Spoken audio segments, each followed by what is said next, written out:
ಓಂ ಶಾಂತಿ ಇವರೇ, ನಿಮಗೆ ಹಾಗೂ ನಿಮ್ಮನ್ನು ಯಾರು ಇಷ್ಟಪಡ್ತಾರೆ ಒಳ್ಳೆಯವರು ಅವ್ರಿಗೆ ಎಲ್ಲರಿಗೂ ಒಳ್ಳೆಯದಾಗಲಿ ಇವರೇ. ಇವರೇ, ಮಹಾಭಾರತ ಕುರುಕ್ಷೇತ್ರ ಯುದ್ಧದಲ್ಲಿ ಸುದರ್ಶನ ಚಕ್ರ, ಶ್ರೀಕೃಷ್ಣ ಭಗವಾನನ ಸುದರ್ಶನ ಚಕ್ರ, ಹಾಗೆ ಬೇರೆ ಬೇರೆ ಸಮಯದಲ್ಲಿ ಬೇರೆ ಬೇರೆ ದುಷ್ಟರನ್ನು ಸಂಹಾರ ಮಾಡಲಿಕ್ಕೆ ಶ್ರೀಕೃಷ್ಣ ಭಗವಾನ ಸುದರ್ಶನ ಚಕ್ರವನ್ನು ಉಪಯೋಗಿಸ್ದ. ಸುದರ್ಶನ ಚಕ್ರ ಒಬ್ಬರು ಇಬ್ಬರಲ್ಲ, ನೂರಾರು ಜನ ದುಷ್ಟರನ್ನು ಸಂಹಾರ ಮಾಡಿದೆ. ಸುದರ್ಶನ ಚಕ್ರ ಒಂದು ದಿವ್ಯಾಸ್ತ್ರ. ದಿವ್ಯಾಸ್ತ್ರ ಅಂದ್ರೇನು?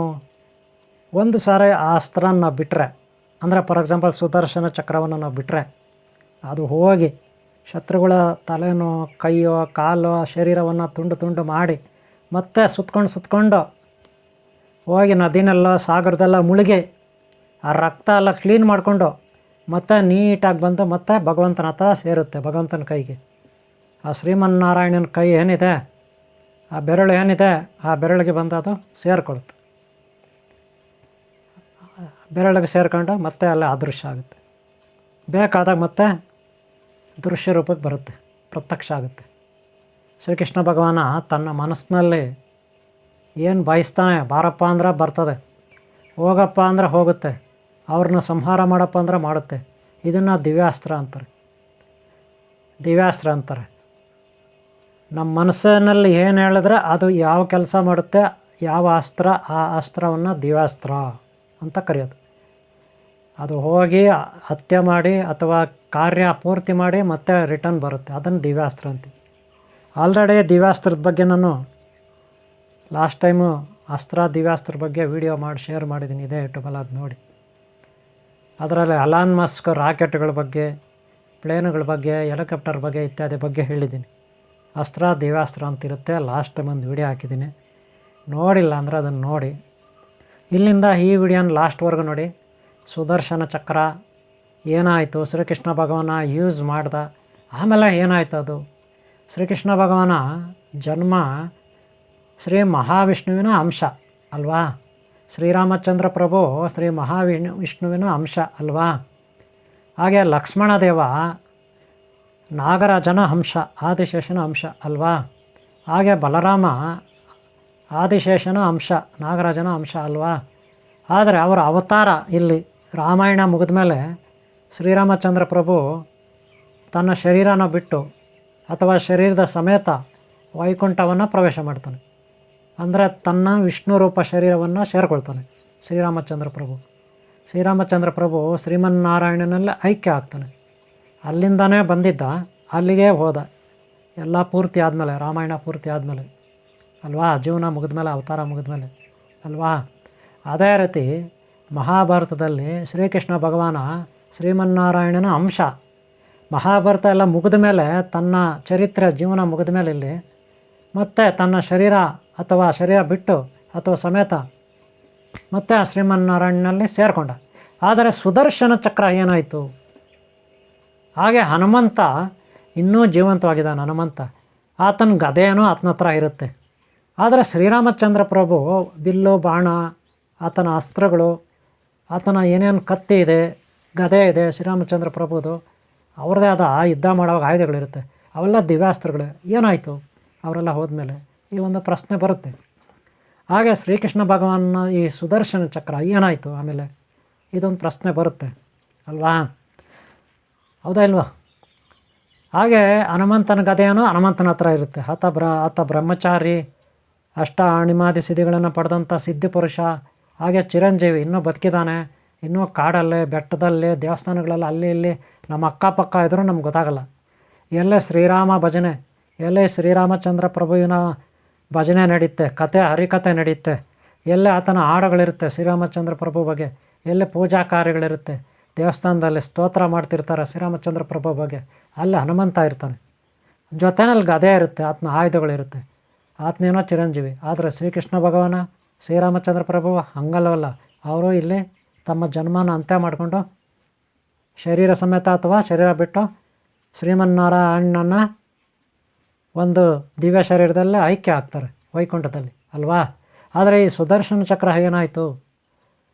ಹಾಗೆ ಕರ್ಣಕುಂಡಲ, ಕರ್ಣನು ಗೊತ್ತಲ್ಲ, ಸೂರ್ಯ ಭಗವಾನಿಂದ ಆತ ಪುತ್ರ, ಸೂರ್ಯ ಭಗವಾನ್ ಪುತ್ರ ಹುಟ್ಟಿದಾಗಲೇ ಕರ್ಣಕುಂಡಲ ಇತ್ತು. ಅಂದರೆ ಕವಚ, ಎದೆಗೆ ಸುತ್ತಲೂ ಹೊಟ್ಟೆಗೆ ಎದೆ ಭಾಗ ಕುತ್ತಿಗೆವರೆಗೂ ಕವಚ ಆದಮೇಲೆ ಕರ್ಣಕುಂಡಲ ಅಂತಾರೆ. ಯಾರೇ ಕತ್ತಿಯಿಂದ ಹೊಡೆದ್ರೂ ಅಲ್ಲಿ ಮೇಲೆ ಕವಚ ಇರುತ್ತೆ. ಅದನ್ನು ಅವ್ರಿಗೆ ಚುಚ್ಚಕ್ಕಾಗಲ್ಲ, ಗನ್ನಿಂದ ಶೂಟ್ ಮಾಡಿದ್ರೆ ಆಗೋದಿಲ್ಲ, ಬಾಂಬ್ ಹಾಕಿದ್ರೆ ಆಗೋದಿಲ್ಲ ಈಗಿನ ಕಾಲದಲ್ಲಿ. ಆ ಥರ ಒಂದು ಕವಚ. ಆವಾಗ ಯಾರೇ ಕತ್ತಿನಲ್ಲಿ ಬಿಲ್ಲು ಬಾಣ ಬಿಟ್ಟರು ಅವ್ರಿಗೆ ಏನೂ ಆಗೋಲ್ಲ, ಆ ಥರ ಕವಚ. ಅದೇನಾಯ್ತು ಈಗ? ಕರ್ಣಕುಂಡಲ ಏನಾಯಿತು? ಈ ಥರ ಪ್ರಶ್ನೆಗಳು ಬರುತ್ತೆ. ಈಗ ಮೊದಲ ಸುದರ್ಶನ ಚಕ್ರ ನೋಡೋಣ. ಮೊದಲ ಸುದರ್ಶನ ಚಕ್ರ ಎಲ್ಲಿಂದ ಬಂತು ಶ್ರೀಕೃಷ್ಣ ಭಗವಾನ್ಗೆ ಅನ್ನೋದು ನೋಡೋಣ. ಆ ಸುದರ್ಶನ ಚಕ್ರ ಅಂದರೆ ಏನು ಅದು ತಿಳ್ಕೊಳ್ಳೋಣ. ನೋಡಿ, ಶ್ರೀಮನ್ನಾರಾಯಣನ ಒಂದು ಅಂಶ ಅದು ಸುದರ್ಶನ ಚಕ್ರ ಅಲ್ವಾ. ಶ್ರೀಮನ್ನಾರಾಯಣನ ಕೈನಲ್ಲಿ ಇರುತ್ತೆ ಸುದರ್ಶನ ಚಕ್ರ. ಸುದರ್ಶನ ಚಕ್ರ ಏನಪ್ಪ ಅಂದರೆ, ನೀವು ಗೊತ್ತಿರ್ಬೋದು, ವಾಮನ ಅವತಾರ ಶ್ರೀಮನ್ನಾರಾಯಣ ಏತಕ್ಕಾಗಿ ಬಂತ? ಬಲಿ ಚಕ್ರವರ್ತಿಯನ್ನು ಪಾತಾಳಕ್ಕೆ ತುಳಿಲಿಕ್ಕೆ, ಅಂದರೆ ಆತನ ಅಹಂಕಾರವನ್ನು ನಾಶ ಮಾಡಲಿಕ್ಕೆ. ಪಾತಾಳಕ್ಕೆ ತುಳಿಯೋದು ಅಂತಲ್ಲ, ಅಹಂಕಾರ ನಾಶ ಮಾಡೋಕ್ಕೆ. ಆ ಬಲಿ ಚಕ್ರವರ್ತಿ ಯಾರು? ಸುದರ್ಶನ ಚಕ್ರ. ನೆನ್ಪಿಟ್ಕೊಳ್ಳಿ, ಬಲಿ ಚಕ್ರವರ್ತಿ ಸುದರ್ಶನ ಚಕ್ರ. ಸುದರ್ಶನ ಚಕ್ರದಿಂದಲೇ ಬಲಿ ಚಕ್ರವರ್ತಿ ಹುಟ್ಟಿದ್ದು. ಸುದರ್ಶನ ಚಕ್ರನೇ ಬಲಿ ಚಕ್ರವರ್ತಿ, ಬೇರೆ ಯಾರಲ್ಲ. ಆ ಸುದರ್ಶಕನ ದಿವ್ಯ ಶಕ್ತಿಯಿಂದಲೇ ಈತ ಜನ್ಮ ತಾಳಿದ್ದು. ಅದಕ್ಕೆ ಆತನಿಗೆ ಅಷ್ಟು ಬಲ. ಆನೆ ಬಲ ಅಲ್ಲ, 108 ಆನೆಗಳ ಬಲ. ಯಾರಿಗೆ? ಈ ಬಲಿಚಕ್ರವರ್ತಿಗೆ. ಆದರೆ ಬಲಿಚಕ್ರವರ್ತಿ ಅಹಂಕಾರ ಅಡಗಿದ ಮೇಲೆ ಆತ ಮಹಾವಿಷ್ಣುವಿಗೆ ಶರಣಾಗತ್ನದ. ಅದೇ ಬಲಿಚಕ್ರವರ್ತಿ ಆಗಿ ಯಾಕೆ ಹುಟ್ಟದ ಗೊತ್ತಾ? ಈ ಸುದರ್ಶನ ಚಕ್ರ 100,000 ಜನನ ಸಂಹಾರ ಮಾಡಿತ್ತು. ಅದಕ್ಕೆ ಅಹಂಕಾರ ಇತ್ತು. ನಾನು ಸುದರ್ಶನ ಚಕ್ರ, ನಾನು ಬಲಶಾಲಿ, ಸೂರ್ಯ ಭಗವಾನನು ಎಷ್ಟು ಶಕ್ತಿಶಾಲಿನೋ ಹಾಗೆ ಅದಕ್ಕಿಂತ ಜಾಸ್ತಿ ಬಲಶಾಲಿ, ಈ ರೀತಿ ಅಹಂಕಾರ. ಯಾರಿಗೆ? ಸುದರ್ಶನ ಚಕ್ರಕ್ಕೆ. ಇದು ಶ್ರೀಮನ್ನಾರಾಯಣನ ಗೊತ್ತಾಗುತ್ತೆ. ಅದಕ್ಕೆ ಇವನನ್ನು ಸುದರ್ಶನ ಚಕ್ರನ ಭೂಲೋಕಕ್ಕೆ ಕಳಿಸ್ತಾನೆ ಜನ್ಮ ತಾಳಲಿಕ್ಕೆ. ಅಲ್ಲಿ ಜನ್ಮ ತಾಳ್ತಾನೆ. ಅದಕ್ಕೂ ಕೆಲವು ಕಾರಣಗಳಿದೆ, ಬೇರೆ ಟೈಮಲ್ಲಿ ಹೇಳ್ತೀನಿ, ಗೊತ್ತಾಯ್ತಾ? ಸುದರ್ಶನ ಚಕ್ರನೇ ಬಲಿ ಚಕ್ರವರ್ತಿ. ಇಲ್ಲಿ ಕೂಡ ದಾನ ಧರ್ಮ ಇನ್ನೊಂದು ಮತ್ತೊಂದು ಮಾಡ್ತಿರ್ತಾನೆ. ಅಷ್ಟೇ ಅಲ್ಲ, ಶ್ರೀಮನ್ನಾರಾಯಣನ ಭಕ್ತನೂ ಆಗಿರ್ತಾನೆ. ನಿಜ ಹೇಳ್ಬೇಕಂದ್ರೆ ಯಾರೂ ದೈತ್ರು ಶ್ರೀಮನ್ನಾರಾಯಣನ ಭಕ್ತರಾಗಲ್ಲ. ಶ್ರೀಮನ್ನಾರಾಯಣನ ವಿರೋಧಿಗಳೇ ಆಗಿರ್ತಾರೆ ಎಲ್ಲ ದೈತ್ರು, ದೈತ್ಯ ರಾಜರುಗಳು, ರಾಕ್ಷಸ ರಾಜರುಗಳು. ಆದರೆ ನೋಡ್ರಿ, ಈತ ಬಲಿಚಕ್ರವರ್ತಿ ಹೆಂಗಂದ್ರೆ ಶ್ರೀಮನ್ನಾರಾಯಣನ ಆರಾಧಿಸ್ತಾ ಇದ್ದ, ಪ್ರೀತಿಸ್ತಾ ಇದ್ದ ಭಕ್ತಿಯಿಂದ. ಆತನೇ ತನ್ನ ಹತ್ರ ದಾನ ಕೇಳೋವಾಗ ನಾನು ಯಾಕೆ ದಾನ ಕೊಡಬಾರ್ದು? ಭಗವಂತನೇ ನನ್ನ ಹತ್ರ ದಾನ ಕೇಳ್ತಾನಲ್ಲ, ಅದಕ್ಕಿಂತ ದೊಡ್ಡ ಕೆಲಸ ಇನ್ನೇನಿದೆ? ನಾನು ಭಗವಂತನಿಗೆ ದಾನ ಆದಂಥ ಒಳ್ಳೆಯ ಹೆಸರು ನನಗೆ ಬರುತ್ತೆ. ಎಲ್ಲರೂ ಯಾರ್ಯಾರಿಗೋ ದಾನ ಮಾಡ್ತಾರೆ, ನಾನು ಭಗವಂತನಿಗೆ ದಾನ ಮಾಡ್ತೀನಲ್ಲ, ಅದಕ್ಕಿಂತ ಪುಣ್ಯ ಇನ್ನೇನಿದೆ ಜಗತ್ತಿನಲ್ಲಿ? ದೇವರೇ ನನ್ನ ಹತ್ರ ಭಿಕ್ಷೆ ಬೇಡ್ತಾ ಇದ್ದಾನೆ, ಅದಕ್ಕೆ ದಾನ ತಗೊಳ್ತಿದ್ದಾನೆ, ಅದಕ್ಕಿಂತ ಪುಣ್ಯ ಈ ಭಾಗ್ಯಶಾಲಿ ಇನ್ಯಾರು ಅನ್ನೋದು ಆ ಬಲಿ ಚಕ್ರವರ್ತಿಗೆ ಅನಿಸುತ್ತೆ. ಅದಕ್ಕೆ ಶುಕ್ರಾಚಾರ್ಯರು ಅವ್ರ ಗುರುಗಳು, ಬಲಿಚಕ್ರವರ್ತಿ ಗುರುಗಳು, ಅವ್ರು ಹೇಳ್ತಾರೆ ಶುಕ್ರಾಚಾರ್ಯರು, ಮೋಸ ಮಾಡ್ತಿದ್ದಾನೆ ಈತ, ನಿನ್ನನ್ನು ನಾಶ ಮಾಡೋಕ್ಕೆ ಬಂದಿದ್ದಾನೆ, ಬರೀ ಏನೋ ಒಂದು ಕುತಂತ್ರ ಮಾಡೋಕ್ಕೆ ಬಂದಿದ್ದಾನೆ ಅಂತ ಎಷ್ಟೋ ಹೇಳ್ತಾನೆ ಬಲಿಚಕ್ರವರ್ತಿಗೆ. ಆದರೆ ಬಲಿಚಕ್ರವರ್ತಿ ಕೇಳೋದಿಲ್ಲ. ಶುಕ್ರಾಚಾರ್ಯ ತಮ್ಮ ಗುರುಗಳು, ಬಲಿಚಕ್ರವರ್ತಿ ಗುರುಗಳು ಶುಕ್ರಾಚಾರ್ಯರು, ಅವ್ರ ಮಾತು ಕೇಳಲ್ಲ ಬಲಿಚಕ್ರವರ್ತಿ. ಆದರೂ ದಾನ ಮಾಡ್ತೀನಿ ಅಂತ ಒಪ್ಕೊಬಿಡ್ತಾನೆ. 3 ಹೆಜ್ಜೆ ಕೇಳಿರ್ತಾನೆ. ಯಾರು? ವಾಮನ ಬ್ರಾಹ್ಮಣ, ಇಷ್ಟೇ ಅಷ್ಟು ಬ್ರಾಹ್ಮಣ ಹುಡುಗ, 3 ಹೆಜ್ಜೆ ಮಾತ್ರ ದಾನ ಕೇಳ್ತಾನೆ. ಯಾರ ಹತ್ರ? ಬಲಿಚಕ್ರವರ್ತಿ ಹತ್ರ. ಬಲಿಚಕ್ರವರ್ತಿ ಒಪ್ಕೊಬಿಡ್ತಾನೆ. ಆದರೆ ಆಗ ಶ್ರೀಮನ್ನಾರಾಯಣ ವಾಮನ ಅವತಾರ ಆಕಾಶ ಅದಕ್ಕೆ ಮೇಲೆ ಎತ್ತರವಾಗಿ ಬೆಳೆದ್ಬಿಡ್ತಾನೆ. ಆತನ ಪಾದ ಎಷ್ಟಿರ್ತದಂದರೆ ಇಡೀ ಭೂಮಿ ಆತನ ಪಾದದಲ್ಲಿ ಎಲ್ಲೋ ಒಂದೇ ಒಂಚೂರು ಇರುತ್ತೆ ಭೂಮಿ. ಅಲ್ಲಿಗೆ ಭೂಮಿ, ಒಂದು ಪಾದ ಭೂಮಿ ಆಗೋಯ್ತು, ಇನ್ನೊಂದು ಪಾದ ಆಕಾಶ ಆಗೋಯ್ತು, ಇನ್ನೊಂದು ಪಾದ ಎಲ್ಲಿ ಇಡೋದು ಅಂತಾನೆ. ಆವಾಗ ಬಲಿಚಕ್ರವರ್ತಿಗೆ ಅರ್ಥ ಆಗುತ್ತೆ, ನಾನು ಇಷ್ಟು ದಿನ ದಾನ ಧರ್ಮ ಮಾಡಿದೆ, ನನ್ನಲ್ಲಿ ಅಹಂಕಾರ ಆಯಿತು, ನನ್ನಷ್ಟು ದಾನಿ ಯಾರೂ ಇಲ್ಲ, ನನ್ನಷ್ಟು ದಾನ ಮಾಡೋರು ಯಾರಿಲ್ಲ, ನನ್ನಷ್ಟು ದಾನ ಧರ್ಮ ಮಾಡೋರು ಯಾರಿಲ್ಲ ಅನ್ನೋ ಅಹಂಕಾರ ಇತ್ತು. ಇವಾಗ ನನ್ನ ಅಹಂಕಾರ ಅಡಗಿತು, ನನ್ನ ಕ್ಷಮಿಸಬೇಕು ದೇವರೇ, ವಾಮನ ದೇವರೇ, ಶ್ರೀಮನ್ನಾರಾಯಣ ಅಂತ ಕೇಳ್ಕೊತಾನೆ. ನೆಕ್ಸ್ಟು ನಾನು ಶಾಶ್ವತ ನಿಮ್ಮ ಭಕ್ತನಾಗೆ ಉಳಿಬೇಕು ಅಂತ ಕೇಳ್ಕೊತಾನೆ. ಆವಾಗ ಶ್ರೀಮನ್ನಾರಾಯಣನ ಅವ್ನಿಗೆ ವರ ಕೊಟ್ಟು 3ನೇ ಪಾದನ ಆತನ ತಲೆ ಮೇಲೆ ಇಡ್ತಾನೆ. ಆತನ ಅಹಂಕಾರ ಅಡಗುತ್ತೆ. ಆದರೆ ಪಾತಾಳ ತುಳ್ದ ಅಂತಾರೆ. ಅದೆಲ್ಲ ನನಗೇನು ಅಷ್ಟು ಅರ್ಥ ಆಗಲ್ಲ, ಇರಲಿ. ಆದರೂ ಪಾತಾಳದಲ್ಲಿ ಆತ ರಾಜ ಅಂತ ಇಟ್ಕೊಳ್ಳಿ, ಈಗ ಅದು ಬೇರೆ ವಿಚಾರ. ಆದರೆ ಸುದರ್ಶನ ಚಕ್ರ ಶ್ರೀಕೃಷ್ಣ ಭಗವಾನ ಕೈಯಲ್ಲಿರ್ತದೆ, ಅದೇ ಚಕ್ರ ಮಹಾವಿಷ್ಣು ಕೈಯಲ್ಲಿರುತ್ತೆ, ಅದೇ ಈ ಬಲಿ ಚಕ್ರವರ್ತಿ. ಇದೊಂದು ವಿಚಾರ ಹೇಳೋಕ್ಕೆ ನಾನು ಇಲ್ಲಿ ಬಂದೆ. ಆದರೆ ಎಷ್ಟು ಶಕ್ತಿಶಾಲಿ ಸುದರ್ಶನ ಚಕ್ರ ಇತ್ತು. ಶ್ರೀಕೃಷ್ಣ ಭಗವಾನ ಇಲ್ಲಿಂದ ಹೋದ್ಮೇಲೆ, ತನ್ನ ಅವತಾರ ಮುಗಿದ್ಮೇಲೆ ಏನಾಯಿತು, ಎಲ್ಲಿವಾಯಿತು ಅನ್ನೋದು ಎಲ್ಲರಿಗೂ ಡೌಟು. ಆದರೆ ಪುರಾಣಗಳಲ್ಲಿ, ಕಥೆಗಳಲ್ಲಿ ಏನೇನೋ ಇರುತ್ತೆ. ಒಬ್ಬೊಬ್ಬರು ಒಂದೊಂದು ರೀತಿ ಹೇಳ್ತಿರ್ತಾರೆ. ಆತನ ಸಮೇತನೇ ಅದು ವಾಪಸ್ ಹೋಯಿತು, ಆತನ ಸಮೇತನೇ ಆತನ ಜೊತೆಲ್ಲ ಹೋಯಿತು, ಹಿಂಗೆಲ್ಲ ಹೇಳ್ಕೊತಾರೆ. ಅಥವಾ ಇನ್ನೇನೋ ಇರ್ತದೆ. ಆದರೆ ವಿಚಾರ ಏನೇ ಇರಲಿ, ಒಬ್ಬೊಬ್ಬರು ಒಂದೊಂದು ಹೇಳ್ತಾರೆ. ಆದರೆ ಇಲ್ಲೇನಪ್ಪ ಅಂದ್ರೆ ನಾನು ಹೇಳಕ್ಕೆ ಬಂದಿದ್ದೀನಿ ಅಂದರೆ, ಈಗ ಕೆಲವೊಂದು ಸಾರಿ ಅರ್ಜುನನ ಹತ್ರ ಬಿಲ್ಲು ಬಾಣಗಳು ದಿವ್ಯಾಸ್ತ್ರಗಳಿತ್ತು, ಹಾಗೆ ಕರ್ಣ ಹತ್ರ ಇತ್ತು, ಹಾಗೆ ಘಟೋತ್ಕಚನ ಹತ್ರ ಗದೆ ಗಿದೆ ಎಲ್ಲ ಇತ್ತು. ಘಟೋತ್ಕಚ ಅಂದರೆ ಮಹಾ ಮಾಯಾವಿ. ಹಾಗೆ ಭೀಮನ ಹತ್ರ ಗದೆ ಇತ್ತು, ದುರ್ಯೋಧನ ಹತ್ರ ಗದೆಗಳಿತ್ತು. ಇವೆಲ್ಲ ಏನಾಯಿತು? ವಜ್ರ ವೈಡೂರ್ಯಗಳು, ಈ ಅಸ್ತ್ರಗಳೆಲ್ಲ ಎಲ್ಲೋಯ್ತು ಅಲ್ವಾ? ಒಂದು ಡೌಟ್ ಬರುತ್ತೆ ಎಲ್ಲರೂ. ರಥಗಳಿತ್ತು, ಚಿನ್ನದ ರಥಗಳಿತ್ತು, ಇವೆಲ್ಲ ಏನಾಯಿತು? ಎಲ್ಲರಿಗೂ ಒಂದು ಡೌಟ್ ಬರುತ್ತೆ ಅಲ್ವಾ? ನೋಡಿ, ಒಂದು ವಿಚಾರ ನೆನ್ಪಿಟ್ಕೊಳ್ಳಿ. ಈಗ ಕೆಲವು ವಿಗ್ರಹಗಳು ಬಂಗಾರದಿರುತ್ತೆ, ಅದು ಕಾಲಕ್ರಮೇಣ ಅವರವ್ರ ಮನೆಗಳಲ್ಲಿ, ದೇವಸ್ಥಾನಗಳಲ್ಲಿ ಉಳ್ಕೊಳ್ಳುತ್ತೆ. ಆಮೇಲೆ ರಾಜರುಗಳು, ಮಹಾರಾಜರುಗಳು ಯುದ್ಧ ಮಾಡ್ತಾರೆ. ಅಂದರೆ ಯಾವುದೋ ಬೇರೆ ದೇಶದ ರಾಜರುಗಳು, ದುಷ್ಟರು, ನಮ್ಮ ದೇಶದ ವಿರೋಧಿಗಳು, ನಮ್ಮ ದೇಶದ ಶತ್ರುಗಳು ನಮ್ಮ ಮೇಲೆ ದಾಳಿ ಮಾಡ್ತಾರೆ. ನಮ್ಮ ದೇಶದ ಮೇಲೆ, ನಮ್ಮ ಮನೆ ಮಕ್ಕಳ ಮೇಲೆ ದಾಳಿ ಮಾಡ್ತಾರೆ. ಇರೋದನ್ನೆಲ್ಲ ದೋಚ್ಕೊಳ್ತಾರೆ. ದವಸ ಧಾನ್ಯ ದೋಚ್ತಾರೆ. ಚಿನ್ನದ ನಾಣ್ಯಗಳು, ಚಿನ್ನದ ಒಡವೆಗಳು, ಬೆಳ್ಳಿ, ತಾಮ್ರ ಇತ್ಯಾದಿ ಪಾತ್ರೆಗಳು, ಒಡವೆಗಳೆಲ್ಲ ದೋಚ್ತಾರೆ. ದನ ಕರುಗಳನ್ನು ಎತ್ಕೊಂಡು ಹೋಗ್ತಾರೆ. ದುಷ್ಟರು, ಪಾಪಿಗಳು, ಅಯೋಗ್ಯರು ಅವರೆಲ್ಲ ನಮ್ಮ ಮೇಲೆ ದಾಳಿ ಮಾಡಿ ನಮ್ಮ ಸಂಸ್ಕೃತಿಯನ್ನು ಹಾಳು ಮಾಡ್ತಾರೆ, ಸಂಸ್ಕಾರವನ್ನು ಹಾಳು ಮಾಡ್ತಾರೆ. ಅಷ್ಟೇ ಅಲ್ಲ, ಇಲ್ಲಿರೋ ಕಾಲೇಜುಗಳಲ್ಲಿರೋರೇ, ಇಲ್ಲಿ ಗುರುಕುಲಗಳಲ್ಲಿರೋರೇ, ಇಲ್ಲಿ ಆಶ್ರಮಗಳಲ್ಲಿರೋರೇ, ಇಲ್ಲಿ ಮಠಗಳಲ್ಲಿರೋರೇ, ಇಲ್ಲಿ ಸಮಾಜದಲ್ಲಿರೋರೇ, ರಾಜಕೀಯದಲ್ಲಿರೋರೇ ಕೆಲವು ದುಷ್ಟರು ಇರ್ತಾರೆ. ದುಷ್ಟರು ಎಲ್ಲಿ ಬೇಕಾದ್ರೂ ಇರ್ತಾರೆ. ಮನೆಯಲ್ಲೂ ಇರ್ತಾರೆ, ಮಠದಲ್ಲೂ ಇರ್ತಾರೆ, ಆಶ್ರಮದಲ್ಲೂ ಇರ್ತಾರೆ, ದೇವಸ್ಥಾನ ಮಂದಿರಗಳಲ್ಲೂ ಇರ್ತಾರೆ ದುಷ್ಟರು. ಇವ್ರನ್ನ ದೇಶದ್ರೋಹಿಗಳು ಅಂತೀವಿ. ಈ ದೇಶದೆಲ್ಲ ಇದ್ಕೊಂಡು ಇಲ್ಲೇ ತಿನ್ಕೊಂಡು ಇಲ್ಲಿರೋ ಗುರುಗಳ ಮೇಲೆ ದಾಳಿ ಮಾಡೋದು, ಇಲ್ಲಿರೋ ಗುರುಗಳನ್ನೇ ಕೆಟ್ಟದಾಗಿ ಕಾಮೆಂಟ್ಗಳು ಬರೆಯೋದು, ಕೆಟ್ಟದಾಗಿ ಎಕ್ಸ್ಪ್ರೆಷನ್ ಮಾಡೋದು. ಏನೋ ಸತ್ತ ಹರಿಶ್ಚಂದ್ರ ಮೊಮ್ಮಕ್ಕಳಿದ್ದಂಗೆ ಇವರು. ಗೊತ್ತಾಯ್ತಲ್ಲ? ಚೆನ್ನಾಗಿ ಕುಡಿಯೋದು, ಚೆನ್ನಾಗಿ ಎಣ್ಣೆ ಹೊಡೆಯೋದು, ತಿನ್ನಬಾರ್ದೆಲ್ಲ ತಿನ್ನೋದು ಈ ಪಾಪಿಗಳದು. ಇವರು ಎಣ್ಣೆ ಹೊಡೀಲಿ, ಏನಾದರೂ ತಿನ್ಕೊಳ್ಳಿ, ಆದರೆ ಇನ್ನೊಬ್ಬರ ತಂಟೆ ಹೋಗಬಾರ್ದಲ್ವ? ನೀವು ಹೇಳಿ. ಎಣ್ಣೆ ಹೊಡೆದವರೆಲ್ಲ ಕೆಟ್ಟವರಲ್ಲ, ತಿನ್ನೋರೆಲ್ಲ ಕೆಟ್ಟವರಲ್ಲ. ನಾನು ಏನು ಹೇಳ್ತಾ ಇದ್ದೀನಿ? ಎಣ್ಣೆ ಹೊಡೆಯೋರೆಲ್ಲ ಕೆಟ್ಟವರಲ್ಲ. ಎಣ್ಣೆ ಹೊಡಿಬಾರ್ದು ಅಂತ ಯಾರು ಹೇಳ್ತಾರೆ? ಅವರು ಸುಖ ಭೋಗ, ಅದು ತಪ್ಪಿಲ್ಲ. ಸರ್ಕಾರನೇ ಲೈಸೆನ್ಸ್ ಕೊಡುತ್ತೆ ಅಷ್ಟೇ. ದೇವಲೋಕದಲ್ಲೇ ಎಣ್ಣೆ ಹೊಡಿತಾರೆ. ದೇವಲೋಕದಲ್ಲಿ ಸುರಪಾನ ಅಂತಾರೆ, ಕೇಳಿದರೆ? ಅದು ಕೂಡ ಎಣ್ಣೆನೇ. ಸೋಮರಸ ಅಂತಾರೆ, ಅದು ಕೂಡ ಒಂಥರ ಎಣ್ಣೆನೇ ಅಲ್ವಾ? ಹಾಗೆ ಅವರೆಲ್ಲ ಮಾಡ್ಕೊಳ್ತಾರೆ, ಬೇಡ ಅಂದವ್ರು ಯಾರು? ಆದರೆ ಕುಡಿದ್ಬಿಟ್ಟು ಇವರು ಹಂಗಲ್ಲ. ಬ್ರಾಹ್ಮಣರ ಮೇಲೆ, ಸ್ವಾಮೀಜಿಗಳ ಮೇಲೆ, ಮಠಾಧಿಪತಿಗಳ ಮೇಲೆ ಆ ಗುರುಗಳು ಈ ಗುರುಗಳು ಉಪನ್ಯಾಸ ಕೊಡ್ತಾರೆ. ಅವ್ರ ಮೇಲೆ, ಒಳ್ಳೆಯವ್ರ ಮೇಲೆ ಒಟ್ಟಿನಲ್ಲಿ ಒಳ್ಳೆಯವ್ರ ಮೇಲೆ ದಾಳಿ ಮಾಡ್ತಾರೆ. ಇಲ್ಲೆಲ್ಲ ಬಿಟ್ಟೋಗಿರ್ತಾರೆ. ಗೊತ್ತಾಯ್ತಲ್ಲ? ಎಲ್ಲ ಹಾಳಾಗಿ ಹೋಗಿರ್ತಾರೆ, ನಾಶ ಆಗಿರ್ತಾರೆ. ಫುಟ್ಪಾತಲ್ಲಿ ಅಲಿತಾ ಇರ್ತಾರೆ ಇವರೆಲ್ಲ. ಏನೋ ಫುಟ್ಪಾತಲ್ಲಿ ಅಲಿತಾ ಇರ್ತಾರೆ. 3 ಕಾಸಿಗೂ ಇವ್ರ ಪ್ರಯೋಜನ ಇರೋಲ್ಲ. ಆದರೆ ಎಷ್ಟೋ ಜನ ಇವತ್ತು ದುಡ್ಕೊಂಡು ತಿಂತಿರ್ತಾರೆ. ಅಯ್ಯೋ ದೇವರೇ ನಮ್ಮನ್ನು ಕಾಪಾಡಪ್ಪ ಅಂತ ಅಲ್ವಾ?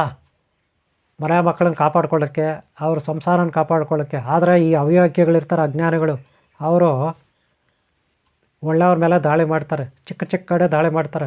ಇದೇ ರೀತಿ ಹಳೆ ಕಾಲದಲ್ಲೂ ಇದ್ದರು ದುಷ್ಟರು. ಎಲ್ಲ ಕಡೆ ರಾಜರು, ಬೇರೆ ರಾಜರುಗಳು, ಬೇರೆ ದೇಶದವರು, ಅವರೆಲ್ಲ ಬಂದಿಲ್ಲಿ ದಾಳಿ ಮಾಡಿದ್ರು. ಅವ್ರ ಅಂಶನೇ ಇವರು ಇಲ್ಲಿದ್ದಾರಲ್ಲ. ಈಗಿದ್ದಾರಲ್ಲ ದೇಶದ್ರೋಹಿಗಳು, ಇಲ್ಲೇ ತಿನ್ಕೊಂಡು, ಇಲ್ಲೇ ಕುಡ್ಕೊಂಡು, ಎಲ್ಲರ ಸಂಸ್ಕೃತಿ ಮೇಲೆ ದಾಳಿ ಮಾಡ್ತಾರಲ್ಲ ಇವರು. ಆವಾಗ ತಕ್ಷಶಿಲೆನಲ್ಲಿ ದೊಡ್ಡ ಲೈಬ್ರರಿ ಇತ್ತು. ತಕ್ಷಶಿಲೆನಲ್ಲಿ ದೊಡ್ಡ ಲೈಬ್ರರಿ, ಯೂನಿವರ್ಸಿಟಿ ಕಾಲೇಜು. ಅಲ್ಲಿ ಬೆಂಕಿ ಹಚ್ಬಿಟ್ರು. ಅಲ್ಲಿರೋ ಗ್ರಂಥಗಳು, ಹಿಂದೂ ಧರ್ಮದ ಗ್ರಂಥಗಳು, ಸನಾತನ ಧರ್ಮದ ಗ್ರಂಥಗಳು, ಎಷ್ಟೋ ವೈಜ್ಞಾನಿಕ, ಆಧ್ಯಾತ್ಮಿಕ, ಆಯುರ್ವೇದಿಕ ಮೆಡಿಸನ್ದು, ಗಿಡಮೂಲಿಕೆಗಳದ್ದು, ದಿವ್ಯಾಸ್ತ್ರಗಳ ಬಗ್ಗೆ, ದಿವ್ಯಾಸ್ತ್ರಗಳಿದಾವಲ್ಲ ಈ ಬಗ್ಗೆಲ್ಲ ಡೀಟೇಲು, ರಥಗಳ ಬಗ್ಗೆ ದಿವ್ಯ ರಥಗಳು ಕೆಳಗಡೆ ಎಲ್ಲ ಮೇಲೆ ಆಕಾಶದಲ್ಲಿ ಹೋಗೋವು, ಕುದುರೆಗಳು ಆಕಾಶದಲ್ಲಿ ಹಾರ್ಕೊಂಡು ಹೋಗೋವು. ಪುಷ್ಪಕ ವಿಮಾನ ಅಂತಾರೆ, ಪುಷ್ಪಕ ವಿಮಾನ ಇವೆಲ್ಲ ಅವಾಗ ಗ್ರಂಥಗಳಲ್ಲಿ ಇತ್ತು ಡೀಟೇಲು. ಅವೆಲ್ಲ ಎಲ್ಲಿದ್ದಾವೆ, ಎಲ್ಲಿ ಬಚ್ಚಿಟ್ಟಿದ್ದಾರೆ, ಎಲ್ಲಿ ಅವೆಲ್ಲ ಶೇಪಾಗಿ ಶೇಖರಣೆ ಮಾಡಿಟ್ಟಿದ್ದಾರೆ ಅವಾಗ ಗುರುಗಳು, ಆಗಿನ ಕಾಲದವರು, ಹಳೆಯ ಕಾಲದವರು. ಆ ಅಸ್ತ್ರಗಳು ಎಲ್ಲೆಲ್ಲಿದ್ದಾವೆ ಅಂತ ಅವುಗಳಲ್ಲಿ ಡೀಟೇಲ್ ಇರ್ತಿತ್ತು. ಅವೆಲ್ಲ ಸೇಫಾಗಿ ಇವಾಗ ಹೆಂಗೆ ಬ್ಯಾಂಕ್ಗಳಲ್ಲಿ ಲಾಕರ್ಗಳಿರುತ್ತೆ, ಈಗಿನ ಕಾಲದಲ್ಲಿ ಬ್ಯಾಂಕ್ಗಳಲ್ಲಿ ಲಾಕರ್ ಇರುತ್ತೆ, ಅದೇ ರೀತಿ ಅಂಡರ್ಗ್ರೌಂಡ್ಗಳಲ್ಲಿ ದೊಡ್ಡ ದೊಡ್ಡ ಮಾಳಿಗೆಗಳು ಮಾಡಿ ಅಲ್ಲಿ ನಾನಾ ರೀತಿಯ ಮಿಷನರಿಗಳು, ತಂತ್ರಜ್ಞಾನ ಯಂತ್ರಗಳು. ಒಂದು ಡೋರ್ ಓಪನ್ ಆಗಬೇಕಾದ್ರೂ ಕಲ್ಲಿಂದು ಡೋರು ಓಪನ್ ಆಗಬೇಕಾದ್ರೆ ಕಲ್ಲಿನಲ್ಲೇ ಮಾಡಿದ ಒಳ್ಳೆ ಗಡಿಯಾರದ ಥರ ವೀಲ್ಗಳು ಆಟೋಮೆಟಿಕ್ಕಾಗಿ ಸುತ್ತವೆ. ಬರೀ ಒಂದು ಬಟನ್ ಪ್ರೆಸ್ ಮಾಡಿದ್ರಲ್ಲಿ ಆ ಕಾಲದಲ್ಲೇ ಬರೀ ಒಂದು ಕೈಯಲ್ಲಿ ಹಂಗೆ ಮುಟ್ಟಿದ್ರೆ ಸಾಕು, ಇಲ್ಲ ಯಾವುದೋ ಒಂದು ಮಂತ್ರ ಹೇಳಿದ್ರೆ ಸಾಕು, ಯಾವುದೋ ಒಂದು ಸೂರ್ಯನ ಕಿರಣ ಆ ಟೈಮಲ್ಲಿ ಬಿದ್ದರೆ ಸಾಕು, ಯಾವುದೋ ಒಂದು ಪಕ್ಷಿ ಅದ್ರ ಮೇಲೆ ಇಟ್ಟರೆ ಸಾಕು, ಯಾವುದೋ ಒಂದು ಪ್ರಾಣಿ ಅದ್ರ ಮೇಲೆ ಇಟ್ಟರೆ ಸಾಕು, ಏನೋ ಒಂದು 10 ಕಾಯಿನು ಬೆಳ್ಳಿದ ಬಂಗಾರದ ಅದ್ರ ಮೇಲೆ ಇಟ್ಟರೆ ಸಾಕು, ಯಾವುದೋ ಒಂದು ಇದ್ರ ಮೇಲೆ ಆವಾಗ ಓಪನ್ ಆಗುತ್ತೆ ಡೋರು. ಒಳಗಡೆ ತಂತ್ರಜ್ಞಾನ ಮಿಷನರಿ ಯಂತ್ರಗಳಿರ್ತದೆ, ವೀಲಗಳು, ಚಕ್ರಗಳು. ಆ ಆಧಾರದ ಮೇಲೆ ಸಿಸ್ಟಮ್ ಮಾಡಿದ್ದಾರೆ. ಅನಂತ ಪದ್ಮನಾಭ ಸ್ವಾಮಿ ದೇವಸ್ಥಾನದಲ್ಲಿ ನಾಗಬಂಧ ಮಂತ್ರಗಳು ಹೇಳಬೇಕಾಗುತ್ತೆ. ನಾಗಬಂಧನದಿಂದ ಆ ಡೋರ್ ಬಂಧನ ಆಗಿದೆ. ಅಲ್ಲಿ ಲಕ್ಷ ಕೋಟಿ ವಜ್ರ ವೈಡೂರ್ಯಗಳು, ಕಿರೀಟಗಳು, ಪಾತ್ರೆಗಳು, ತಟ್ಟೆಗಳು, ಚಂಬುಗಳು, ಕೊಳಗುಗಳು, ವಿಗ್ರಹಗಳು ಎಲ್ಲಿ ಕೇರಳದ ಅನಂತಪುರ, ತಿರುವನಂತಪುರ ಅನಂತ ಪದ್ಮನಾಭ ಸ್ವಾಮಿ ದೇವಸ್ಥಾನದಲ್ಲಿ. ಇದೇ ರೀತಿ ಈಜಿಪ್ಟ್ ದೇಶದಲ್ಲಿ, ಬೇರೆ ಬೇರೆ ದೇಶಗಳಲ್ಲಿ, ನಮ್ಮ ದೇಶದಲ್ಲಿ, ಅದರಲ್ಲೂ ಪ್ರಪಂಚದಲ್ಲಿ ನಮ್ಮ ದೇಶದಲ್ಲಿದ್ದಷ್ಟು ಐಶ್ವರ್ಯ ಇಲ್ಲಿದ್ದಷ್ಟು ದವಸ ಧಾನ್ಯ, ಇಲ್ಲಿದ್ದಷ್ಟು ಸಾಂಬಾರು ಪದಾರ್ಥಗಳು, ಮೆಣಸು, ಕರಿಮೆಣಸು, ಕಾಫಿ, ಟೀ, ಏಲಕ್ಕಿ, ದ್ರಾಕ್ಷಿ ಗೋಡಂಬಿ ಇತ್ಯಾದಿ, ತಾಂಬೂಲ, ಅಡಿಕೆ, ತೆಂಗು ಇತ್ಯಾದಿ, ಬಾಳೆಹಣ್ಣು, ನಾನಾ ರೀತಿ ಹಣ್ಣು ಹಂಪಲ ತರಕಾರಿಗಳು ನಮ್ಮ ದೇಶದಲ್ಲಿ ಏನು ಬೆಳೀತಾಯಿದ್ರು ಹಳೆ ಕಾಲದಲ್ಲಿ ಇಲ್ಲಿನವರೆಗೂ ಇಷ್ಟು ಯಾವ ದೇಶದಲ್ಲೂ ಇರಲಿಲ್ಲ. ಆದರೆ ಇಲ್ಲಿಂದೆಲ್ಲ ದೋಚ್ಕೊಂಡು ಹೋಗ್ಬಿಟ್ರು ಒರಿಜಿನಾಲಿಟಿ. ಅಲ್ಲಿ ಅವ್ರಿಗೆ ಹೋಗ್ಬಿಟ್ರು. ನಮಗೆಲ್ಲ ಸೀಟ್ಸು ಅಂದ್ಬಿಟ್ಟು ಆಸೆ ತೋರಿಸಿ ಕುಡಿಯೋದು, ತಿನ್ನೋದು, ಮೋಜು ಮಸ್ತಿ ಮಾಡೋದು, ಆ ರೀತಿ ಅಶ್ಲೀಲವಾದ ಅಸಂಸ್ಕೃತಿಯನ್ನು ನಮಗೆ ಕೊಟ್ಬಿಟ್ರು ಗಿಫ್ಟಾಗಿ. ಬೇರೆ ದೇಶದವ್ರು ಬಂದವರೆಲ್ಲ ನಮ್ಮ ಮೇಲೆ ದಾಳಿ ಮಾಡಿ ಕೆಟ್ಟದನ್ನು ಇಲ್ಲಿರೋ ಹವ್ಯಾಕಿಗಳಿಗೆ ಕಲಿಸ್ಬಿಟ್ರು. ಇಲ್ಲೀಗ ಹವ್ಯಾಕಿಗಳದ್ದೇ ಜಾತ್ರೆ, ಅವ್ರದ್ದೇ ಹಬ್ಬ, ಅವ್ರದ್ದೇ ಎಲ್ಲ ಮೋಜು ಮಸ್ತಿ. ಅವ್ರ ಮಧ್ಯದಲ್ಲಿ ಯಾರೋ ಒಳ್ಳೆಯವರು ಇನ್ನೂ ನಮ್ಮ ಸಂಸ್ಕೃತಿ, ನಮ್ಮ ಸಂಸ್ಕಾರನೂ ಉಳಿಸ್ಕೊಂಡು ಬಂದಿದ್ದಾರೆ. ಇದರ ಮಧ್ಯೆ ಆ ತಕ್ಷಶಿಲೆನಲ್ಲಿ ಲೈಬ್ರರಿ ಸುಟ್ಟಾಕ್ಬಿಟ್ರು. ಆವಾಗ ರಹಸ್ಯಗಳು ಎಲ್ಲೆಲ್ಲಿ ಏನೇನು ಬಚ್ಚಿಟ್ಟಿದ್ರೋ ಯಾರಿಗೆ ಗೊತ್ತು, ಎಲ್ಲ ಅವುಗಳಲ್ಲಿ ಬರೆದಿದ್ರು, ಎಲ್ಲ ಸುಟ್ಟಾಯಿತು. ಈಗ ಎಲ್ಲೆಲ್ಲಿ ಯಾವ ಗುಟ್ಟದಲ್ಲಿ, ಯಾವ ಬೆಟ್ಟದಲ್ಲಿ, ಯಾವ ಸಮುದ್ರ ತಳದಲ್ಲಿ, ಯಾವ ದೇವಸ್ಥಾನದ ಒಳಗಡೆ ಅಂಡರ್ಗ್ರೌಂಡಲ್ಲಿ, ಎಲ್ಲೆಲ್ಲಿ ಹಳ್ಳ ತೋಡಿ ಗುಹೆಗಳಲ್ಲಿ ಅಂಡರ್ಗ್ರೌಂಡ್ಗಳಲ್ಲಿ ಏನೇನು ಬಚ್ಚಿಟ್ಟಿದ್ರೋ ಗೊತ್ತಿಲ್ಲ. ಅದೆಲ್ಲ ಎಲ್ಲೋ ಐತಿ. ಇವಾಗ ನೋಡೋದು ಯಾರು, ಹೇಳೋದು ಯಾರು ಗೊತ್ತಿಲ್ಲ. ಹಾಗೆ ಸುದರ್ಶನ ಚಕ್ರ ಎಲ್ಲಿದೆ ಗೊತ್ತಿಲ್ಲ. ಮೋಸ್ಟ್ಲಿ ಅದು ಬರ್ಮುಡಾ ಟ್ರಯಾಂಗಲ್ ಸಿ ಒಳಗಡೆ ಇರಬೇಕು, ಅಥವಾ ನಮ್ಮ ಕರ್ನಾಟಕದಲ್ಲಿ ಹೊಸ ತಿರುಮಕುಡ್ಲು ಅಂತಾರೆ, ಟಿ ನರಸೀಪುರ, ಅಲ್ಲಿ ಇರ್ಬೋದು, ಯಾರಿಗೆ ಗೊತ್ತು. ಆದರೆ ನಾನು ಟಿ ನರಸೀಪುರದ ಬಗ್ಗೆ ಸ್ವಲ್ಪ ಕಾಳಜಿ ವಹಿಸಿ ಏನೋ ಒಂದು ನನ್ನದೇ ಆದ ಸೈಕಾಲಜಿನಲ್ಲಿ ಏನೋ ಒಂದು ಸಂಶೋಧನೆ ಮಾಡ್ತಾಯಿದ್ದೀನಿ. ಹೊಸ ತಿರುಮಕುಡ್ಲದು ಅಲ್ಲಿಂದ ಕೆಲವು ರಹಸ್ಯ ಇದೆ, ನಾನು ಈಗ ಹೇಳ್ಕೊಳ್ಳೋಕೆ ಇಷ್ಟಪಡಲ್ಲ. ವೈಜ್ಞಾನಿಕವಾಗಿ ಸೋಲಾರ್ ಸಿಸ್ಟಮಲ್ಲಿ ಅಲ್ಲೊಂದು ಸಂಶೋಧನೆ ನಡೀತಾ ಇದೆ ನಮ್ಮದು. ನೋಡೋಣ, ಅದೊಂದು ಪ್ರಾಜೆಕ್ಟ್ ಅಂತ ಸ್ವಲ್ಪ ತಗೊಂಡಿದ್ದೀನಿ. ಸ್ವಲ್ಪ ದಿನ ಆದಮೇಲೆ ಅದೇನೋ ಒಂದು ಆಗ್ಬೋದು, ಗೊತ್ತಾಯ್ತಲ್ಲ. ಆದರೆ ಅಲ್ಲೊಂದು ಏನೋ ಒಂದಿದೆ, ಅದು ಸರಿನೋ ತಪ್ಪೋ ಸರಿನೋ ನಾವು ಸಂಶೋಧನೆ ಮಾಡೋವಾಗ ಕಷ್ಟಪಟ್ಟು ಮಾಡಬೇಕಾಗುತ್ತೆ. ನಾನು ನನ್ನ ಜೀವನದಲ್ಲಿ 15-20-25 ವರ್ಷದಿಂದ ಸಂಶೋಧನೆಯಲ್ಲೇ ಬಂದಿದ್ದೀನಿ, ಗೊತ್ತಾಯ್ತಲ್ಲ. ಆದಷ್ಟು ವೈಜ್ಞಾನಿಕವಾಗಿ ಸಂಶೋಧನೆಗಳನ್ನು ಮಾಡಿದ್ದೀನಿ. ಹಾಗೆ ಎಲ್ಲವೂ ಸೆಲ್ಫ್ ರಿಸರ್ಚ್, ಸ್ವಯಂ ಸಂಶೋಧನೆ, ಗೊತ್ತಾಯ್ತಲ್ಲ. ಶಾರೀರಿಕವಾಗಿ ಬಯೋಟೆಕ್, ಬಯೋ ಎನರ್ಜಿ, ಬಯೋಕೆಮಿಸ್ಟ್ರಿ, ಹಾಗೆ ಫಿಸಿಕ್ಸಲ್ಲಿ ನ್ಯೂಟ್ರಾನ್ಸ್ ಬಗ್ಗೆ, ಹಾಗೆ ಆಟೋಮೊಬೈಲಲ್ಲಿ ಈ ರೀತಿ ಪುಷ್ಪಕಮಾನ ಇನ್ನೊಂದು ಮತ್ತೊಂದು ಅಂತೀರ ಆ ರೀತಿ. ಹಾಗೆ ಸೋಲಾರ್ ಸಿಸ್ಟಮಲ್ಲಿ ಬರ್ಮುಡಾ ಟ್ರಯಾಂಗಲ್ ಅಂತೀವಲ್ಲ, ಹಾಗೆ ಬರ್ಮುಡಾ ಟ್ರಯಾಂಗಲ್ ಬಗ್ಗೆ ನೀವು ಓದಿದರೆ ತಿಳ್ಕೊಳ್ಳಿ. ಇಲ್ಲ ಅಂದರೆ ನಾನೇ ಬೇಕಾ ಇನ್ನೊಂದು ಪಾಠ ಮಾಡ್ತೀನಿ. ಆದರೆ ನಾನೀಗ ಸುದರ್ಶನ ಚಕ್ರ, ದಿವ್ಯಾಸ್ತ್ರಗಳು ಎಲ್ಲೆಲ್ಲೋ ಅಡಕವಾಗಿ ಒದಗಿ ಹೋಗಿದ್ದಾವೆ. ಆದರೆ ಇದೆಲ್ಲ ನಮಗೆ ಗೊತ್ತಿದ್ದರೂ ಕೆಲವು ಸಾರಿ ನಾವು ರಿಯಲಾಗಿ ಎಲ್ಲ ಹೇಳೋಂಗಿಲ್ಲ. ಹಾಗೆ ಯಾರಿಗೆ ಗೊತ್ತಿದ್ರೂ ಹೇಳೋಂಗಿಲ್ಲ. ಕೆಲವರು ಅದನ್ನು ಹೊರಗಡೆ ತೆಗಿತಾರೆ. ಅದು ದ್ವಾರಕಾನಲ್ಲೂ ಇರ್ಬೋದು, ದ್ವಾರಕಾ ನಗರ ಇದೆಯಲ್ಲ ಮುಳುಗೋಯ್ತಲ್ಲ, ಅಲ್ಲೇ ಇರ್ಬೋದು, ಗೊತ್ತಾಯ್ತಲ್ಲ. ಹಾಗೆ ಎಲ್ಲೇ ಇರ್ಬೋದು. ಗೊತ್ತಿದ್ದರೂ ಕೆಲವು ಮಹಾತ್ಮರುಗಳು ರಹಸ್ಯ ಬಿಚ್ಚೋದಿಲ್ಲ. ಹೇಳೋದಿಲ್ಲ, ಸಮಯ ಬಂದಾಗ ಹೇಳ್ತಾರೆ, ಸಮಯ ಬರೋವರೆಗೂ ಕಾಯ್ತಾರೆ. ಗೊತ್ತಾಯ್ತಲ್ಲ. ಹೀಗೆ ಸಾಕಷ್ಟು ದಿವ್ಯಾಸ್ತ್ರಗಳು ಒದಗು ಆಯಿತು. ಆದರೆ ಸುದರ್ಶನ ಚಕ್ರ ಇವತ್ತು ಪರ್ಸೆಂಟೇಜಲ್ಲಿ ಕನಿಷ್ಠ ಒಂದು 45% ಬರ್ಮುಡಾ ಟ್ರಯಾಂಗಲ್ ಸೀನಲ್ಲಿ ಒಳಗಡೆ ಇರ್ಬೋದು, ಅಥವಾ ದ್ವಾರಕಾ ನಗರದ ಒಳಗಡೆ ಇರ್ಬೋದು. 2.9 ಗೊತ್ತಾಯ್ತಲ್ಲ. ಇಷ್ಟು ಮಟ್ಟಿಗೆ ನಾನು ಹೇಳಬಲ್ಲೆ. ಓಕೆಲಾ. ಹೀಗೆ ನೀವು ಬರ್ಮುಡಾ ಟ್ರಯಾಂಗಲ್ ಬಗ್ಗೆ ಓದಿ, ದ್ವಾರಕಾ ನಗರದ ಬಗ್ಗೆ ನಿಮಗೆ ಉತ್ತರ ಸಿಗುತ್ತೆ. ಯೂಟ್ಯೂಬಲ್ಲಿ, ಗೂಗಲಲ್ಲಿ ಅವುಗಳ ಬಗ್ಗೆ ತುಂಬ ಇದೆ. ಆಗ ನಿಮಗೊಂದು ಆನ್ಸರ್ ಬರುತ್ತೆ. ಸರಿನಾ ತಪ್ಪ ನೀವು ತಿಳ್ಕೊಂಡು ನನಗೆ ಕಾಮೆಂಟ್ ಮಾಡಿ ಅಥವಾ ಸಲಹೆ ಕೊಡಿ, ಇಲ್ಲ ವಾಟ್ಸಪ್ಗೆ ಕಳಿಸಿ. ಬರ್ಮುಡಾ ಟ್ರಯಾಂಗಲ್ ಸೀ ನೋಡಿ, ಫುಲ್ಲಾಗಿ ಓದಿ, ಸ್ಟಡಿ ಮಾಡಿ. ಹಾಗೆ ದ್ವಾರಕಾ ನಗರ ಅಲ್ಲಿಂದ ಸ್ಟಡಿ ಮಾಡಿ. ಗೂಗಲಲ್ಲಿ ಸಿಗುತ್ತೆ, ಯೂಟ್ಯೂಬಲ್ಲಿ ಸಿಗುತ್ತೆ. ಯಾರೋ ಎಲ್ಲಾರೋ ವೀಡಿಯೋಗಳು ಹಾಕಿರ್ತಾರೆ ಅದ್ರ ಬಗ್ಗೆ. ಒಂದು 10 ವೀಡಿಯೋ ನೋಡಿ, ನಿಮಗೊಂದು ಕ್ಲಾರಿಟಿ ಬರುತ್ತೆ. ಓಕೆಲಾ. ಒಟ್ಟಲ್ಲಿ ಒಂದು ಸತ್ಯ, ಸುದರ್ಶನ ಚಕ್ರ ಇರ್ಬೋದು, ಹನುಮಾನ್ ಗದೆ ಇರ್ಬೋದು, ಅರ್ಜುನನ ಬಿಲ್ಲು ಬಾಣ ಇರ್ಬೋದು, ಶ್ರೀರಾಮಚಂದ್ರ ಪ್ರಭು ಬಿಲ್ಲು ಬಾಣ ಇರ್ಬೋದು, ಲಕ್ಷ್ಮಣ ದೇವ, ಭರತ ಶತ್ರುಘ್ನ ಇವ್ರದ್ದು ಕಿರೀಟಗಳಿರ್ಬೋದು. ಈಗ ಸಾಕಷ್ಟು ಇವತ್ತು ಉದಿಗೆ ಹೋಗಿದೆ. ಎಲ್ಲೆಲ್ಲಿದೆ ಅಂತ ಹೇಳಲಿಕ್ಕೆ ಬರೋಲ್ಲ. ಅವೆಲ್ಲ ಎಲ್ಲಾದರೂ ಸಿಗ್ಬಿಟ್ರೆ ಇಡೀ ನಮ್ಮ ದೇಶ ವೆರಿ ಗ್ರೇಟ್. ಅರ್ಥ ಆಯ್ತಾ? ಎತ್ತರಕ್ಕೆ ಬೆಳೆಯುತ್ತೆ. ಆದರೆ ಸಾಕಷ್ಟು ಮಂದಿ ಏನು ಸಂಶೋಧಕರಿದ್ದಾರೆ, ಜಿಯಾಲಜಿಸ್ಟ್ ಅಂತೀವಲ್ಲ, ಅವರೆಲ್ಲ ಪ್ರಯತ್ನ ಪಡ್ತಿದ್ದಾರೆ, ಮಾಡ್ತಿದ್ದಾರೆ. ಒಂದಷ್ಟು ಸಿಕ್ಕಿದ್ದಾವೆ, ಒಂದಷ್ಟು ಸರ್ಕಾರಕ್ಕೆ ಒಪ್ಪಿಸಿದ್ದಾರೆ. ಚಿನ್ನದ ನಾಣ್ಯಗಳಿರ್ಬೋದು, ಬಂಗಾರದ ಪಾತ್ರೆಗಳಿರ್ಬೋದು, ಕಿರೀಟಗಳಿರ್ಬೋದು. ಈಗ ನಮ್ಮ ಮೈಸೂರು ಅರಮನೆಯಲ್ಲಿ ಸಿಂಹಾಸನ ಇದೆ. ಅದು ಯಾವುದು? ಪಾಂಡವರದು ಅಂತಾರೆ, ಯಾದವರದು. ಅದು ಎಲ್ಲಿತ್ತು ನಿಮಗೆ ಗೊತ್ತೇ ಇದೆ ಅಲ್ವಾ? ಕರ್ನಾಟಕದಲ್ಲೇ ಇತ್ತು ಲಾಸ್ಟ್ಗೆ ಅಲ್ವಾ? ಕರ್ನಾಟಕದಲ್ಲೇ ಇತ್ತು, ಸಿಕ್ತು. ಇವತ್ತು ಮೈಸೂರು ಅರಸರ ಹತ್ರ ಇದೆ, ಹೌದಲ್ಲ ಇಲ್ವಾ? ಮೈಸೂರು ಅರಸರ ಹತ್ರ ಸಿಂಹಾಸನ ಅದು ಯಾವುದು? ಯಾದವ್ರದ್ದು ಅಂತಾರೆ. ಇದೆ 90% ಅದೇ ಇಲ್ಲ ಅಲ್ವಾ? ಅಕ್ಕ ಬುಕ್ಕರು ಶ್ರೀಕೃಷ್ಣ ದೇವರಾಯಂದು ಆಗಿನ ಕಾಲದಿಂದ ಅದು ಇದ್ದಂಥದ್ದಲ್ಲ ಸಿಂಹಾಸನ. ಅದಕ್ಕೆ ಮೊದಲು ಯಾದವ್ರದ್ದಲ್ವ? ಹಾಗೆ ಬರುತ್ತೆ ಲೆಕ್ಕ ಅಲ್ವಾ? ಆದರೆ ಮೂಲ ಸರಿಯಾಗಿ ಸಂಶೋಧಕರು ಮಾತ್ರ ಗೊತ್ತಿರುತ್ತೆ. ಹಾಗೆ ನಿಮ್ಮ ಮನೆ ಪಕ್ಕದಲ್ಲೇ ಇರ್ಬೋದು ಈ ಥರ ನಿಧಿಗಳು, ನಿಮ್ಮ ಹೊಲದಲ್ಲಿರ್ಬೋದು, ನಿಮ್ಮ ಬೆಟ್ಟ ಗುಡ್ಡದಲ್ಲಿರ್ಬೋದು, ಅಲ್ಲಿನ ಗುಹೆಗಳಲ್ಲಿರ್ಬೋದು, ಭಾಳ ಬಾವಿಗಳಲ್ಲಿ, ಆಳ ಬಾವಿಗಳಂತಿರಲ್ಲ, ಬಾವಿಗಳೆಲ್ಲ ಇರ್ಬೋದು ನಿಧಿ, ಐಶ್ವರ್ಯ, ಈ ಥರ ವಸ್ತುಗಳು. ಯಾರಿಗೆ ಗೊತ್ತು? ನಮ್ಮ ಮನೆ ಬರ ಕರೆಕ್ಟಾಗಿದ್ದರೆ ಅದು ಸಿಗುತ್ತೆ. ದಿವ್ಯಾಸ್ತ್ರಗಳೇನಾದರೂ ನಿಮ್ಮ ಕೈಗೆ ಸಿಕ್ಕಿದ್ರೆ ನಿಮ್ಮಷ್ಟು ಈ ಜಗತ್ತಿನಲ್ಲಿ ಲೀಡರ್ ಯಾರು ಇರಲ್ಲ. ಒಂದು ವೇಳೆ ಸಿಕ್ಕಿದರೆ ಅದನ್ನು ಒಳ್ಳೆಯದಕ್ಕೆ ಯೂಸ್ ಮಾಡಿ. ದಿವ್ಯಾಸ್ತ್ರಗಳು ಸಿಕ್ಕಿದ್ರೆ ಒಳ್ಳೆಯದಕ್ಕೆ ಯೂಸ್ ಮಾಡಿ. ಯಾಕಂದರೆ ನೀವೇನು ಹೇಳಿದ್ರೆ ಅವು ಮಾಡ್ತವೆ. ಕೆಟ್ಟವ್ರ ಆವಾಗ ಒಳ್ಳೆಯವರು, ಅದರಿಂದ ವಿನಾಶನೂ ಹೌದು, ಅಭಿವೃದ್ಧಿನೂ ಹೌದು. ಅಭಿವೃದ್ಧಿ ಕೆಲಸಕ್ಕೆ ಯೂಸ್ ಮಾಡಿ ದಿವ್ಯಾಸ್ತ್ರಗಳನ್ನು.